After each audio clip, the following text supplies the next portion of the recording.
10 Benefits of Going to College at 53. I decided to head back to school hoping to earn a degree. By Christopher Boswell. March 5th, 2019. Read by Patricia Lisi. Education is the most powerful weapon which you can use to change the world. Quote by Nelson Mandela. Life happens in its own way. After a career spent mostly in restaurant and retail management, with some entrepreneurship and artistry mixed in, somehow I desired something else.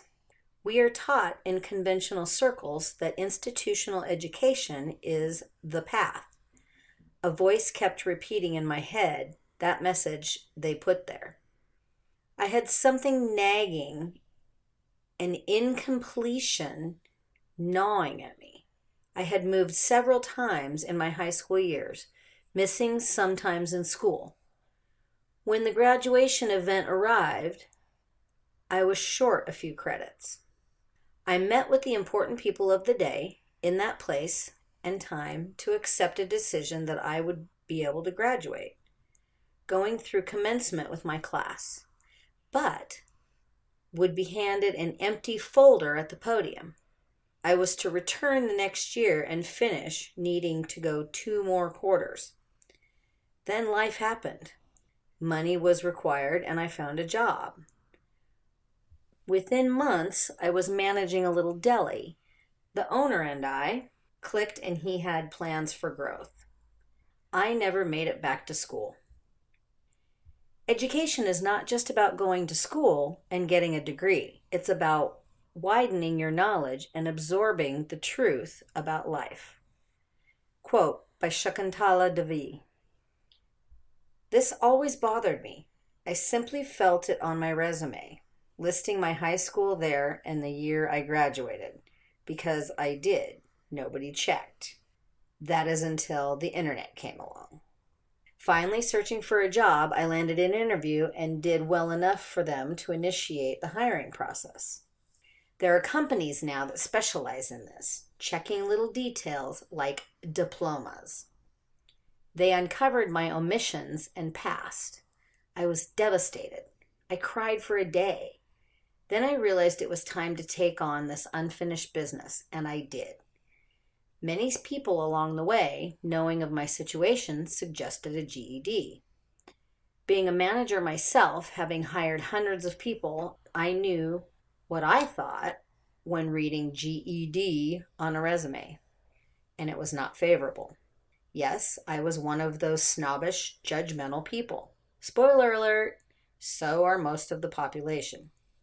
So I never did get the GED, but now I needed a quick fix.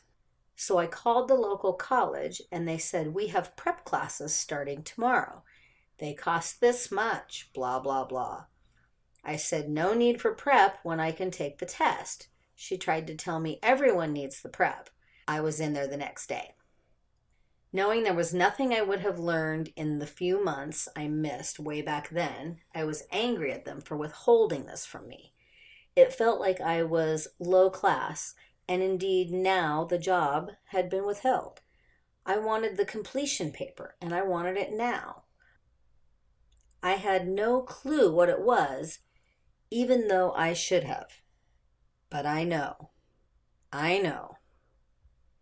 You have to stay in school. You have to. You have to go to college. You have to get your degree, because that's the one thing that people can't take away from you is your education, and it's worth the investment.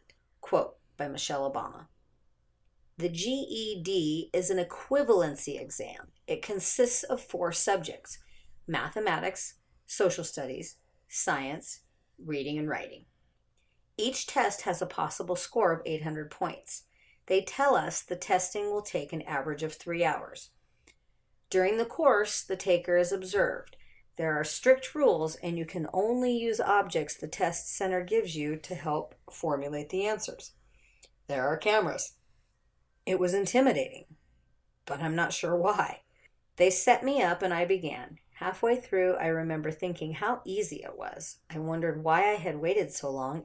It was a foolish, self-limiting belief. I had carried it for 35 years. I finished the exam and went to alert the staff. I was instructed to sit down while they tabulated the results. The person running the show was a woman.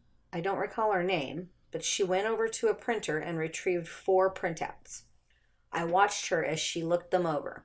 Her eyes got really big and she paused for a moment. Unsure what to think, I became a little apprehensive. She said, "Congratulations, you passed." I had to ask her why she had that reaction. She explained, "Well, I've never seen anyone score like this." "What do you mean?" I asked, wondering if my scores were the worst in the land. She replied, "Mr. Boswell, you turned in perfect 800 scores on 2 of the modules. You only missed 2 questions, and you skipped those apparently planning to come back. Did you forget?" I had missed 2 questions on the entire test, both that I didn't even answer. And before this day, I was being called a high school dropout and treated as such by anyone who knew the truth in my records. Does anyone else see anything wrong with this picture? At that exact moment, I resolved to enter back into the system and earn whatever degrees I felt like. They had succeeded in making me feel stupid, less than. I needed a little revenge. What a complete farce. I had just turned in one of the highest scores this college had ever seen. I enrolled in college the next day. Before this gets any further out of hand or off topic, let's get to my list. 10 benefits of going to college at 53. Number 1, I learned I could ace the GED exam. Number 2, learned nothing was missing in my knowledge department. Number 3, I have a transcript to be proud of instead of hiding it. Number 4, got to take advantage of grants I never knew existed. Number 5, I just put up a new website in less than 1 day. Number 6, out of 30 students, only 10 finished. I was one of them at twice the age of most. Number 7, found out I know as much or more than any of the instructors. Number 8, got my self-esteem back. Number 9, created new contacts and references. Number 10, got my missing high school diploma, having finished whatever missing credits, and now have a college transcript that says I finished with a 3.98 GPA. The near perfect GED is negated. In the end, I received an associate's degree in the applied sciences, majoring in graphic design. I received all A grades with 1 A, thus the 3.98 instead of 4.0. During the 2 years of process, I received 4 letters from the president of the college commending my performance. The best result of all, getting the monkey off my back. The idea that I was less than. The sad part is, I still feel it. Who will answer for that? Just do it, getting it out of the way. Then it will be harder for them to call you incomplete. Cheers, Christopher.